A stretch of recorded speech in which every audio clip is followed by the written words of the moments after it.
Zap Crypto. Tous les jours, toute l'actu crypto au même endroit. Et pour me soutenir, abonne-toi et active la cloche pour ne pas manquer le prochain Zap Crypto. Crypto Fear and Greed de 52 sur la neutralité, le social index à fond sur up et les ordres de marché ce matin 9h45 également sur une certaine neutralité. Pour moi, cette correction a des bonnes chances d'être potentiellement finie. Pourquoi ? Parce que graphiquement, c'est très joli. Comment on appelle ce type de figure ? On appelle ça un Bart Simpson, puisque vous avez ici la tête de Bart, ça coupe en brosse et on revient en fait au point ici initial. Quelle est la psychologie de cette figure ? Tout simplement, on va dire une liquidation dans les deux sens. C'est-à-dire que ici, on monte donc beaucoup de longues, on va dire, se développent. Ici, on accumule du longueur, on accumule également du shorter au-dessus. Et puis là, ensuite, on vient rect tous les longues. Donc ça, c'est dans les deux sens. Pourquoi ? Parce que ça, c'était aussi un short squeeze. Vous comprenez ici qu'il y avait, bien entendu, au-dessus de cette grosse résistance, beaucoup de liquidité à prendre. Pourquoi on a ici dessiné un petit peu quelque chose qui ressemblait un petit peu à un bull flag, etc. Tout simplement pour piéger un petit peu les acheteurs. Lui, il a cassé son triangle et il est en train de partir très vite vers la Lune avec le MACD qui est en train lui aussi de croiser juste en dessous de la zone neutre. Donc je pense même que c'est plutôt Ether qui pourrait nous faire un truc assez dingue contrairement à Bitcoin qui a l'air de suivre plus ou moins le fil de l'eau. Je tenais à vous montrer ce tableau récapitulant les performances du Bitcoin de 2011 à 2021 mensuellement, donc de janvier à décembre, avec la dernière ligne juste en bas qui fait donc la moyenne des 10 dernières années. Et on peut voir que le mois le plus propice à la hausse du Bitcoin, c'est le mois de novembre avec une hausse moyenne 2011 à 2021 de près de 55%. Et le deuxième mois le plus propice, vous l'aurez vu juste ici, c'est le mois d'avril avec une performance moyenne de 47%. On peut donc se dire que ce mois d'avril 2022 sera probablement propice à de bonnes performances pour le marché crypto. Même si je tiens à le rappeler, les performances passées ne présagent pas des performances futures et c'est très important de s'en souvenir. Les plus de 1 Bitcoin en forte augmentation, vous le voyez ici, on va peut-être zoomer un petit peu plus juste voilà sur 2020. Forte augmentation des adresses de plus de 1 Bitcoin. Les adresses à plus de 10 Bitcoin, on a eu un très gros bond aujourd'hui aussi, enfin ça c'était hier en l'occurrence, très gros bond sur ce petit dip là. Donc là, mon abonnement ici, Glassnode, s'arrête à hier, donc du coup, vous n'avez pas la journée d'aujourd'hui, mais on voit quand même qu'on est sur un retournement haussier à ce niveau-là. Le nombre d'adresses à plus de 100 Bitcoin, on est plutôt sur de la latéralisation. Là, ici, ça se calme un petit peu. On ira revoir éventuellement demain. Adresse à plus de 1000 Bitcoin, ça distribue un petit peu. Et puis, adresse à plus de 10 000 Bitcoin, on est sur de la hausse aussi. Donc, voilà, en tout cas, pas de distribution majeure à l'instant T. On est plutôt sur de la réaccumulation. Vincent Gann qui nous met en avant donc en mensuel la clôture qui finalement se déroule aussi ici avec une divergence et qui pourrait par la suite nous conduire dans les prochains mois, voire la paire de prochaines années en direction des 100 000 $ et plus.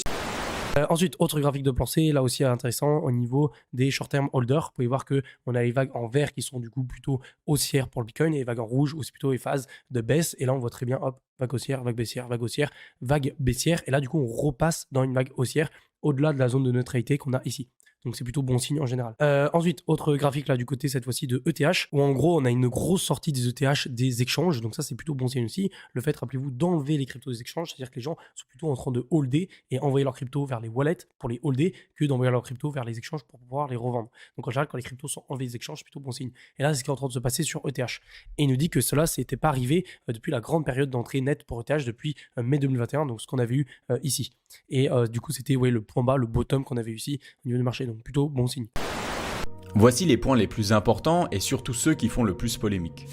Alors les VASP, donc les Virtual Asset Providers, l'équivalent de nos PSAN en France, devront connaître et vérifier l'identité du destinataire, mais également connaître et vérifier celle du destinataire de toute transaction crypto.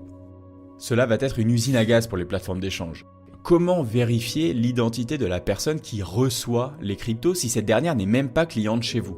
Pour résoudre ce problème, les députés incitent l'industrie à mettre en place un grand réseau entre VASP où ces derniers pourront s'échanger les informations des utilisateurs.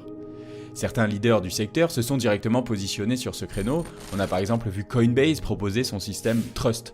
Mais c'est extrêmement risqué. Nous savons tous que ces bases de données sont à un moment donné hackées. Mais attendez, les députés européens anti-crypto sont allés encore plus loin. Vous allez sûrement me demander comment ça se passe du coup pour des transactions vers ou à partir de hardware wallet ou software wallet, qu'ils appellent unhosted wallet dans le texte, donc des portefeuilles non hébergés. Eh bien, pas d'exception. Les VASP devront également obtenir et vérifier, c'est très important, le mot vérifier, l'identité du propriétaire de ces wallets. Donc, si vous avez un MetaMask, une clé Ledger ou Trésor, par exemple, votre exchange devra lier cette adresse avec une carte d'identité. C'est du grand délire. Vu les complications que cela va générer, il est très probable qu'un grand nombre d'exchanges ne permettent plus le retrait vers des hardware wallets ou des software wallets. Il s'agit ici d'une attaque au cœur même de la philosophie de Bitcoin et des cryptos. Not your keys, not your coin. En gros, si vous ne détenez pas vos clés, vous ne détenez pas vraiment vos cryptos. Pour le projet de STEPN, les nouvelles réglementations jugées trop contraignantes, c'était bilan.ch qui publiait ça, un article très intéressant aussi, avec finalement Sébastien Gouspillou et sa boîte qui s'appelle, comment ça s'appelle déjà d'ailleurs, Big Block Data Center, voilà, j'avais un trou, et qui va s'installer directement à Neuchâtel en Suisse. Donc ça y est, ça a l'air d'être acté. Une première énorme structure française qui déménage en Suisse. Avec votre clé privée, vous êtes soumis à la loi, mais à rien d'autre. C'est une différence colossale si vous acceptez l'idée que les grosses entreprises ne sont pas vos amis, mais qu'elles gèrent avant tout leurs propres intérêts. Toute ressemblance avec le débat sur les GAFAM et les problèmes démocratiques que cela pose n'est absolument pas fortuit. Bref, dans le monde bancaire traditionnel, toutes ces règles sont applicables à partir de 1000 €, c'est déjà ça. Mais pas pour les cryptos. Dans cette nouvelle industrie, la moindre transaction devra être traquée. Pire que cela, si un VASP reçoit plus de 1000 € de la part d'un unhosted wallet, celui-ci devra informer directement les autorités compétentes du pays. Et puis enfin, les régulateurs se laissent aussi 12 mois d'observation pour éventuellement revenir avec des mesures encore plus lourdes. Honnêtement, je vois mal ce qu'ils peuvent faire de plus. En tout cas, ces propositions ont été acceptées jeudi dernier par un petit groupe de parlementaires européens. Le vote a apparemment été serré, mais a basculé du mauvais côté. Le texte devrait donc passer à la prochaine étape, c'est-à-dire être revu et validé par le Conseil de l'UE et le Parlement européen dans les prochaines semaines. Donc, on le répète, ce n'est qu'une bataille, mais la guerre est loin d'être terminée.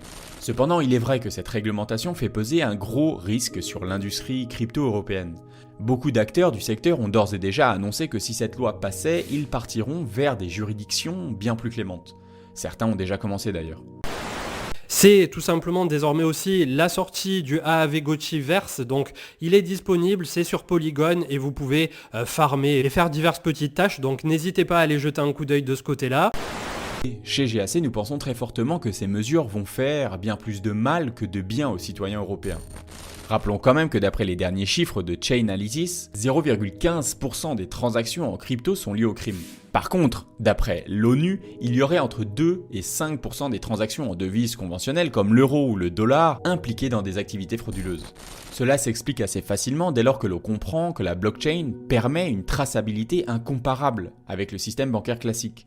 Avec la comptabilité en partie triple à l'échelle de la blockchain où tous les comptes sont liés mécaniquement les uns aux autres, une police bien formée a des moyens d'investigation gigantesques et en temps réel sur les réseaux blockchain. Ne vous y trompez pas, s'adonner au crime aujourd'hui avec de la crypto est bien plus risqué qu'en euros ou en dollars. Donc, on est en train de mettre une muselière anti-loup à un bébé labrador. Ça ne fait aucun sens. On ne compte plus les experts, les vrais, qui luttent activement contre le blanchiment d'argent et le financement du terrorisme, pas juste en blablatant et en écrivant des textes bien au chaud à Bruxelles ou à Strasbourg, non, des hommes de terrain. Eh bien, si vous les écoutez, ils vous diront que Bitcoin et les cryptos sont des outils parfaits pour traquer les méchants. Par exemple, Michael Morel, analyste à la CIA entre 1980 et 2013, affirme que Bitcoin et la plupart des autres crypto-monnaies seraient plutôt bénéfiques à la lutte contre le blanchiment d'argent et le financement du terrorisme. Comme nous le disions juste avant, toutes les transactions effectuées sur ces réseaux sont visibles et donc traçables pour quiconque en aurait la capacité technique. Donc, à notre avis, comme les précédentes mesures avant elles, ces mesures ne vont absolument pas réussir à endiguer le blanchiment d'argent et le financement du terrorisme. C'est de la poudre aux yeux. Les scandales financiers sont de plus en plus gros. LuxLeaks, Panama Papers, Pandora Papers, etc., etc. Pour vous donner un petit ordre de grandeur, juste le cas des Pandora Papers, c'est un peu moins de 12 000 milliards de dollars. Donc 6 fois l'intégralité du marché des cryptos. Et ça, pour une seule affaire. Ce texte de loi est bien plus vicieux qu'il n'y paraît au premier abord. Ces restrictions viennent toucher à nos droits fondamentaux, notre droit à la liberté et au respect de notre vie privée. L'anonymat est un concept clé dans une démocratie. Si ce n'est pas déjà fait, je vous invite à lire l'article d'Alexandre Stachenko à ce sujet. Je le cite. « L'anonymat est le seul garant d'une société libre. Libre en particulier de la toute-puissance de la pression sociale.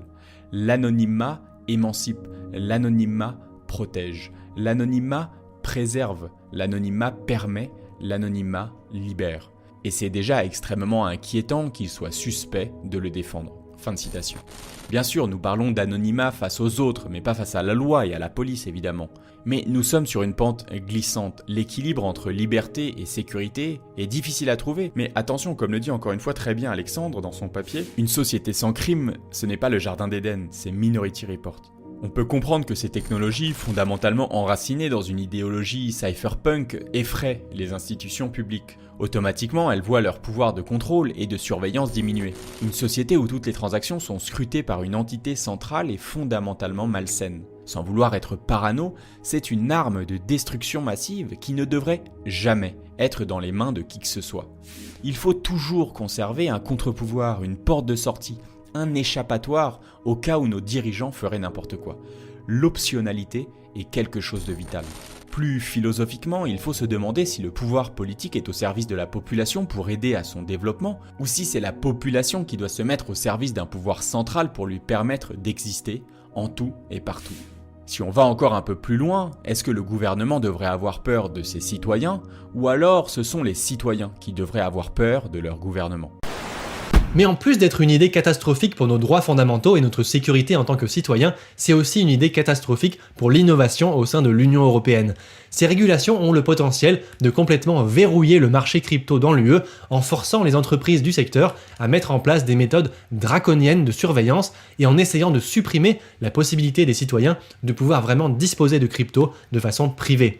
En raison de ce que les cryptos apportent à notre société, le marché crypto, qu'on peut également appeler l'internet de la valeur, va probablement valoir des dizaines de milliers de milliards de dollars dans les prochaines décennies, et l'UE continue de faire des propositions qui semblent ignorer cette réalité.